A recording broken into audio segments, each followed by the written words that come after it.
monter, disons, un Iran fictif, vous voyez, Totalement. pour pouvoir justement mobiliser contre oui, lui. complètement. Et cet Iran est caché.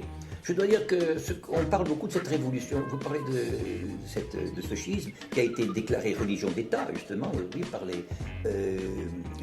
disons, les souverains iraniens, qui, en général, si Gobineau l'a remarqué, sont d'origine souvent turque. C'est Vous vrai, voyez, oui, roumaine. absolument. D'ailleurs, aujourd'hui, même le guide suprême est un Azéri. Oui.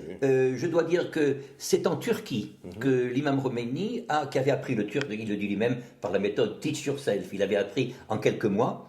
Il a d'ailleurs été viré de Turquie parce qu'il avait commencé de faire un sermon en turc. Mais c'est là qu'il a justement certainement puisé au contact de la population turque. Je répète à nos auditeurs que la population turque, c'est l'imam Khomeini qui le dit, mais je l'ai vérifié en effet par des témoignages, est la plus nombreuse relativement au pèlerinage de la Mecque. Oui, absolument. Nous trouvons naturellement des chiites. Pour expliquer très bien ce qu'est le chiisme, je dois dire que il y a eu pendant la guerre de 1914-18 que Churchill appelait une croisade, puisqu'il a débouché. Encore une, Une voilà. croisade qui a débouché. C'est la Oui, mode. encore une, oui, C'est oui. la- La plupart. Ça se termine mal en général, les la croisades, tu as remarqué. totalité, oui, la totalité des Arabes qui étaient chiites avaient soutenu l'Empire ottoman. Et l'imam Khomeini était un partisan de la communauté ottomane. Et il y a une certaine légèreté dans le monde arabe, si je puis dire, que l'on voit même encore à présent, c'est-à-dire qu'ils se heurtent très souvent à leurs propres intérêts, c'est-à-dire se soulèvent contre ceux au contraire qu'ils devraient soutenir. C'est ce que nous voyons aujourd'hui dans les États du Golfe, par exemple, qui, répriment la population chiite et répriment même tous ceux qui veulent, disons, le départ, voyons, de l'occupation britannique américaine qui date de 1919. Bien sûr. Voyez. Oui. Non, puis les chiites posent d'autres problèmes. En Arabie Saoudite, ils sont quand même, comme par hasard, près des puits de pétrole. Oui, ils sont près des puits de pétrole. Il ne faut pas oublier que bien les sûr, chiites sont des gens qui ont toujours été soumis, ce sont des rebelles. ce sont des rebelles. Voilà. Et alors, ce sont des rebelles. C'est leur c'est-à-dire- côté de Che Guevara, hein, faut pas oublier. Oui, et je dois dire que. Et Che Guevara est très très aimé, il faut le savoir, en Iran. Hein. Oui, une des choses que j'ai apprises en février, c'était un vendredi, quand je voyais, d'ailleurs j'accompagnais les fidèles donc à l'université, il faut savoir que l'assistance à la prière du vendredi n'est pas obligatoire dans le monde chiite. Et ceci pour pouvoir justement ne pas être soumis à un pouvoir qui serait le contraire, disons, qui s'opposerait, disons, sous des doigts hypocrites, voyez, aux intérêts populaires, au nom de la religion.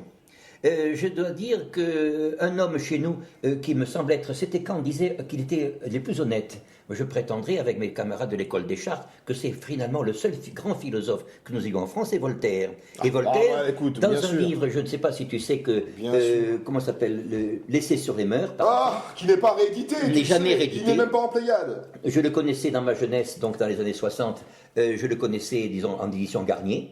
Et aujourd'hui, il n'est pas réédité dans Mais les non. œuvres historiques. Et pourquoi C'est il n'est pas incroyable. réédité? Il n'est pas réédité Ah à ben, cause il dit un certain justement nombre de vérités, pas oui. des vérités. En particulier, c'est son éloge de l'islam. Bien sûr. Parce que, et même dans la Voltaire pièce- est connu pour son Mahomet, qui en réalité n'est absolument pas une critique de l'islam, Pas du c'est tout. une critique de la religion catholique voilée. Voilà, Si on peut et le au dire. contraire, Voilà. on y voit même percer une certaine admiration. Parce qu'il a vu une Et au admiration. fur et à mesure de sa vie, Voltaire. Vous savez que Voltaire a est une devenu admiration pour pro-musulman. l'héroïsme, vous savez, C'est clair. une grande admiration pour l'héroïsme. D'ailleurs, je me rappelle que mes amis, je rappelle que mes amis de l'école des Chartes me disaient que son ouvrage sur le siècle de Louis XIV, surtout l'histoire de Charles XII, était le premier ouvrage Historique français.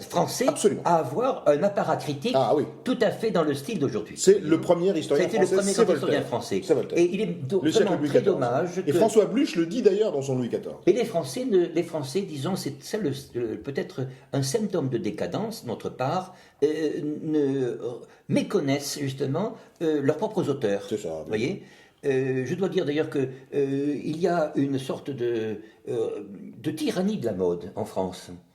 C'est-à-dire que la mode consiste à ce que chacun se groupe autour, disons, des mêmes goûts. Mais que ces goûts, naturellement, deviennent artificiels et contraints, et par là même cèdent le pas, si je puis dire, à d'autres goûts. Est-ce que tu penses qu'il y a encore des gens qui lisent vraiment Voltaire aujourd'hui? Non. Personne ne lit Pas- Voltaire. personne Qui ne lit lit les Voltaire. 13 volumes de la correspondance en Pléiade Personne. de Voltaire? Personne. Qui lit même Stendhal? Écoutez. Ce Stendhal disait, je crois, j'écris pour 100 personnes, mais ce ne sont pas les 100 personnes que j'aimerais qu'ils me lisent. C'est-à-dire que, en fait, les auteurs ne sont pas lus, personne ne lit. Mais Qui lit aujourd'hui tu as un peu de choses près de 5000 lecteurs, non? 5-6 000 lecteurs? Des vrais lecteurs, voilà. Mais je dirais, tu parles de Voltaire, je dirais la même chose de Rousseau. Demandez à un libraire, par exemple, mis à part le discours sur l'inégalité, le contrat social qui est un peu abscon, est-ce qu'on lit, par exemple, la Nouvelle Héloïse? Non. Est-ce qu'on lit... Et De l'amour, tu sais que De l'amour de Stendhal a été vendu à l'époque à 17 exemplaires. Et quand Stendhal allait voir le libraire parisien en disant est-ce que ça se vend, il disait non, votre livre est sacré, personne ne le touche. Mais alors on pourrait peut-être parler aujourd'hui de l'islam tel qu'il est vu en France. Qu'est-ce que tu en penses de la façon je crois que l'islam en France, les Français voient tout traditionnellement, disons, ou historiquement, sous une forme partisane. C'est-à-dire qu'ils ne cherchent pas à connaître la nature d'une chose, mais essaient de voir ce qu'ils peuvent utiliser d'une chose dans des querelles politiques. Oui. Alors, l'islam chez nous, à la différence de ce qu'il était en Allemagne, par exemple, avec Goethe et autres, a été, disons, perçu dans la colonisation. Et vous savez que, bon, je ne rappellerai pas l'histoire de la colonisation, je dirais que le moteur de la colonisation, en particulier de la conquête de l'Algérie, a été, disons, de chercher des troupes pour pouvoir, c'est une des causes, bien sûr, pour pouvoir remettre en cause les traités de 1815, vous voyez, c'est-à-dire recommencer, disons, le mouvement révolutionnaire. Nous savons très bien que les pirateries dont on nous parle, par exemple, les barbaresques, voyez-vous, bon, étaient organisées depuis Paris. Avec les frères Bakri, bon, je ne vais pas insister pour ne pas, disons, heurter.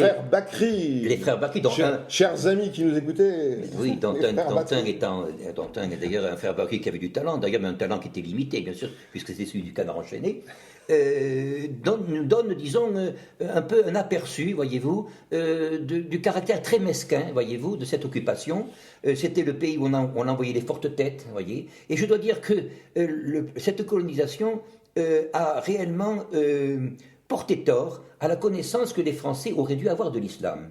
Ce sont des pays, je pense par exemple, surtout à l'Allemagne, qui n'a jamais eu avec l'islam des rapports autres que des rapports égaux. Oui, c'est ça, il n'y a pas de maître à esclave avec l'islam, au contraire, bien au contraire. On cite cette parole de Guillaume II, l'empereur Guillaume était allé à Damas, vous savez, il avait dit que, après avoir visité Jérusalem, il avait dit que l'empereur d'Allemagne voulait être l'ami de tous les musulmans répandus épars dans le monde. Tu m'as envoyé une lettre extraordinaire à Nicolas II. Ouais. La lettre à Nicolas II, oui, c'est une très belle lettre, en effet. Dans laquelle, après avoir visité Jérusalem, il dit « j'aimerais tellement être musulman ». Vraiment, il dit « j'aimerais être musulman » parce que... C'est le Kaiser qui dit ça. C'est le Kaiser qui dit cela, car il avait vu, bien sûr, d'abord le côté artificiel et idolâtre de l'occupation chrétienne de Jérusalem, et aussi il était si sensible à l'islam qu'on lui prête une parole que personnellement je n'ai pas vérifiée mais qui m'a été dite avec une certaine emphase, puisque c'était son cas. Il avait même dit l'Allemagne doit dominer partout où il n'y a pas l'islam et l'islam doit dominer partout où l'Allemagne ne domine pas. Il a employé le terme de Herrschen, c'est-à-dire d'avoir une influence. Et il est certain que ce qui m'a permis d'apprécier l'islam, ça a été lorsque j'étais en Tunisie. D'abord, j'avais des élèves, j'étais à l'université aussi, en 3e année de psychologie.